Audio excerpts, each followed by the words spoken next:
जय हिंद जय भारत। मैं सुभाष कुमार मिश्रा आप सभी का स्वागत करता हूं कृष्णा एजुकेशन के इस सीरीज में, जहां पे हम लोग डिस्कस करते हैं कि जब तक तोड़ेंगे नहीं तब तक छोड़ेंगे नहीं। मतलब अभी तक हम लोग कह रहे थे कि थंबनेल में अब महाकुंभ की तैयारी, उसी अब महाकुंभ की तैयारी को आगे बढ़ते हैं अपनी क्विज की सीरीज को आगे बढ़ाते हुए।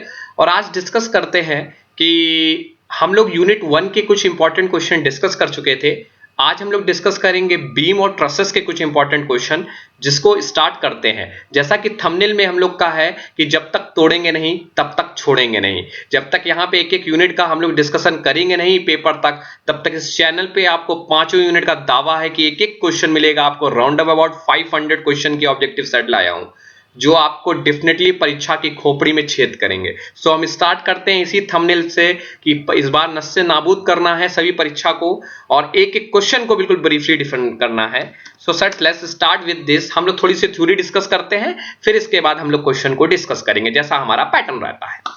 कहते हैं कि फ्रेम, हमने देखिए पूरी थ्योरी आपको क्वेश्चन के हर अपने चैनल पे पढ़ाई हुई है, इसलिए यहां पूरा चैनल हम लोग ब्रीफ डिस्कस, क्योंकि हमारा ऑब्जेक्टिव आना है, ऑब्जेक्टिव का आंसर क्यों ये हो रहा है इसी का डिस्कशन करना है। हमें मालूम है एक ट्रसेस होता है, ट्रसेस एक स्ट्रक्चर होता है जिसमें क्या होते हैं दो तरीके के स्ट्रक्चर्स हम लोग मानते हैं, एक परफेक्ट फ्रेम होता है और एक इनपरफेक्ट फ्रेम है। परफेक्ट फ्रेम क्या होता है, ऑब्जेक्टिव क्वेश्चन पूछ दिया जाए वैसे फ्रेम जो इक्वेशन फॉलो करते हैं m is equal to 2j minus 3 की। m क्या है, m is a number of members के बारे में बताता है, j यहां ज्वाइंट को बताता है और 3 कांस्टेंट है।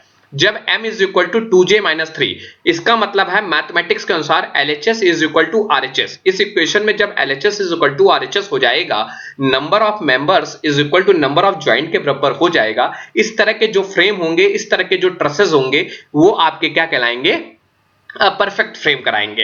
अब आपका क्वेश्चन दिमाग में ये जाता होगा कि इनपरफेक्ट फ्रेम क्या होंगे। इनपरफेक्ट फ्रेम वे फ्रेम होंगे जो m is equal to 2j minus 3 को सेटिस्फाई नहीं कर पाएंगे। अब जब सेटिस्फाई नहीं कर पाएंगे, it's mean LHS is equal to RHS नहीं होगा, या तो LHS बड़ा होगा या LHS छोटा होगा RHS से। तो देखिए जब LHS छोटा होगा RHS से, मतलब लेस होगा ये कंडीशन, तो उस तरह के जो फ्रेम होते हैं that is called the deficient frame. जब हमने किस तरह को फ्रेम को कहा, डिफिशिएंट फ्रेम को कहा मैं। और जब LHS is greater than RHS, तो this is type of the frame is known as the redundant frame. हमने वहां पे कौन सी फ्रेम को कहा, रिडंडेंट फ्रेम को हमने बात की। सो हमने दो तरीके की फ्रेम को बात की, एक तो परफेक्ट फ्रेम, एक परफेक्ट फ्रेम तो अपने में एक हो गया, एक इनपरफेक्ट फ्रेम में भी दो तरह के फ्रेम, एक हमारा डिफिशिएंट फ्रेम और एक हमारा रिडंडेंट फ्रेम। अब एजम्पशन से भी कभी कभी क्वेश्चंस पूछ सकता है। तो एजम्पशन देखिए मैंने बहुत थोड़ी सी थ्योरी रखी हो, कितने क्वेश्चन आप उसको हिट कर लेते हैं ये आपके ऊपर है। आप कहेंगे ये 3 क्वेश्चन में ही थ्योरी है, देखिए इसी से ऑब्जेक्टिव आपको मिलेंगे। और ये नहीं कि ये पढ़ के जाना है, क्योंकि हमने मैक्सिमम कुछ पॉइंट निकाले हैं इसी से। आप देखिए assumption, following assumption are made while finding out the force in the member. So हमने कौन कौन से एजम्पशन मान करे कि all the member are point jointed, हम मानते हैं पॉइंट जॉइंटेड होता है। Frame is loaded only at the joint, joint पे ही फ्रेम लोडेड होना चाहिए। And frame is a perfect one, मतलब नहीं m is equal to 2j minus 3 के सेटिस्फाई इक्वेशन करेगा, तभी यहां पे हमारा एजम्पशन सेटिस्फाई करेगा। And the weight of the member, मतलब जो हमारी रॉड है, मेंबर है, उनका वेट हम लोग कंसीडर नहीं करते हैं, नेग्लिजिबल मानते हैं। सो this is the basic theory of frame. इतनी थ्योरी हमने फ्रेम मतलब ट्रसेस पार्ट की कवर कर ली। अब इस पे देखेंगे हम कितने क्वेश्चन कवर कर लेंगे। टाइप ऑफ बीम की बात करते हैं तो basically there are different types of the beam. एक बीम स्ट्रक्चरल मेंबर होता है, और ये हमारा क्या होता है कि ये हमारे एक्सियल लोडेड जो भी हमारा है उसको फॉलो करता है। So that's why this is called the beam. And beam is depend different types of the beam. Basically we are consider in the fourth type of the beam, cantilever beam, जिसका एक end free हो और एक end fix हो। That is a second one is a simply supported, both the end are free, दोनों end उसके free होते हैं और उसके ऊपर जो इस तरह की बीम होती है that is called simply supported beam. And the over hanging beam, जब आपके सपोर्ट जो है वो थोड़ा अंदर हो, सिंपली सपोर्टेड के बीम से थोड़ा अंदर है, दोनों एंड क्या है, लटक रहे हैं, that is called the over hanging beam. And the fourth one is the fixed beam. Both the end of the beam are fixed, so that type of the beam is known as the fixed beam. तो हमने ये beam की भी study कर ली, किस तरह की condition और किस तरह से है। अब मैंने ये एक डायग्राम रखा है, इसमें ये डायग्राम इसलिए रखा है कि कभी कभी क्वेश्चन कर देता है कि ये बताओ ये लोड लग रहा है तो उसका शेयर इस लोड के कारण उसका डायग्राम कैसे बनेगा। मान लीजिए एक सिंपली सपोर्टेड बीम है और उसके ऊपर हम लोगों ने शेयर लोड लिया है कंसंट्रेटेड, मतलब यूडीएल लोड नहीं होके कंसंट्रेटेड लोड है, तो उस जगह आपका जो शेयर फोर्स डायग्राम बनता है वो एक लीनियर बनता है, कांस्टेंट चलता है। सो this is called the linear. ये क्या हो जाएगा? Linear, LENEAR, linear. और देखिए, और उसका जो स्लोप फॉर बेंडिंग मूवमेंट भी हमारा क्या करता है? लीनियर। ये कांस्टेंट चलता है, ये लीनियर चलता है। तो इसको आपको फिर से थोड़ा सा कंफ्यूजन ना हो तो मैं इसको हटा देता हूं, ये इरेज कर देता हूं। जब आपसे ये पूछा जाए, आपका कंसेप्ट ये हो,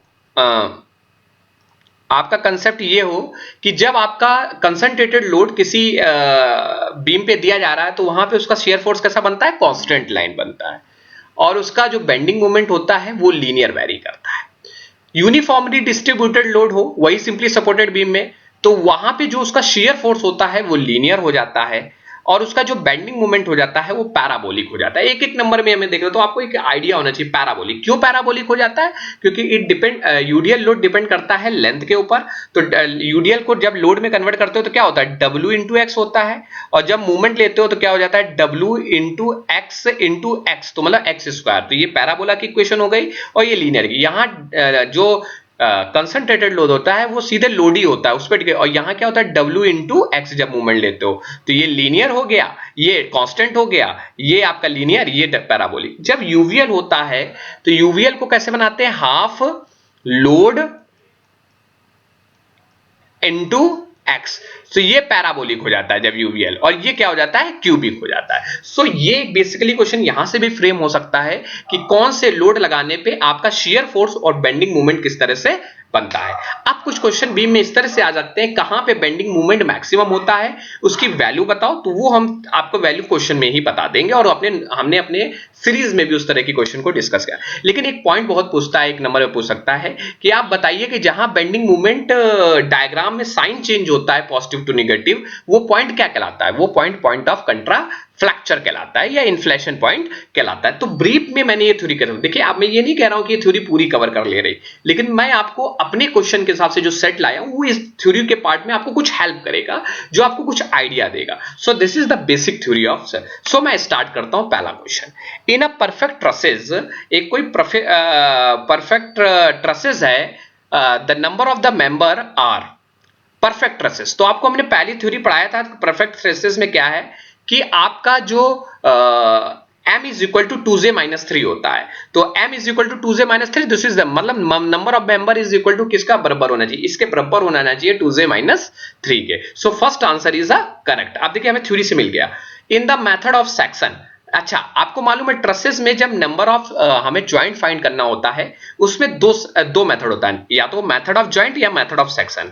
तो आपको ज्वाइंट से लेते हैं तो एक एक ज्वाइंट पे बढ़ते हैं, और सेक्शन पे लेते हैं तो आपको मालूम है एक ऐसा सेक्शन करना चाहिए जिसमें तीन, मतलब नहीं, सेक्शन जब लेते हैं तो एक लाइन काटते हैं, आपको हमने बताई थी, और उसमें तीन फोर्स एक साथ ज्यादा नहीं, इससे ज्यादा नहीं आने चाहिए। So in the method of section of trusses the section must be pass so that cut more than 2 member नहीं 3, मोर देन तीन फोर्सेस के ऊपर होगा तभी आपका सेक्शन ऑफ ट्रसेस हो पाता है। इसके ऊपर आप लगा नहीं पाएंगे, जो ट्रू ट्रसेस का मतलब 3 के ऊपर हम लोग जाएंगे तो वहां पे सेक्शन ऑफ सेक्शन ऑफ आप नहीं लगा पाएंगे, सेक्शन मेथड आप नहीं लगा पाएंगे, sorry. In a deficient trusses the number of member, आपको बताया था दो तरीके के इनपरफेक्ट ट्रसेस होते हैं, डिफिशिएंट ट्रसेस और आपका रिडंडेंट ट्रसेस। तो डिफिशिएंट ट्रसेस में क्या होता है? Number of member less than होता है 2j minus 3, so it is less than 2j minus 3। हमने आपको बताया था m is less than, LHS is less than 2j minus 3। In a redundant frame, तो इन रिडंडेंट फ्रेम में इसका उल्टा, LHS is greater then 2j minus 3, so more than 2j minus 3। तो देखिए ये सारे क्वेश्चन मैंने थ्योरी से ही कवर कर लिए। Fifth, if a single member on a joint no external force applied on it, एक सिंगल मेंबर है और उस पर कोई फोर्स नहीं हो रहा है, then force on the member क्या होगा? 0 होगा, क्योंकि कोई मेंबर पे फोर्स नहीं लग रहा है तो वहां पे फोर्स क्या होगा? आपका 0 होगा। So that's why the force is 0। If a 3 member meet up joint two of them collinear मतलब एक लाइन पे है and no external force applied on them, एक ही लाइन में दो मेंबर जुड़े हैं। तो जब एक ही लाइन में दो मेंबर जुड़े हैं उनमें कोई फोर्स नहीं लग रहा है तो स्वाभाविक बात है वो भी क्या होगा, उस पे भी लगने वाला फोर्स क्या होगा, जीरो होगा। अ टाई, टाई क्या होता है, a tie is called, tie मतलब क्या होता है आपको जैसे बताते हैं, जैसे टाई मतलब खींचना, जब आप कोई मेंबर दोनों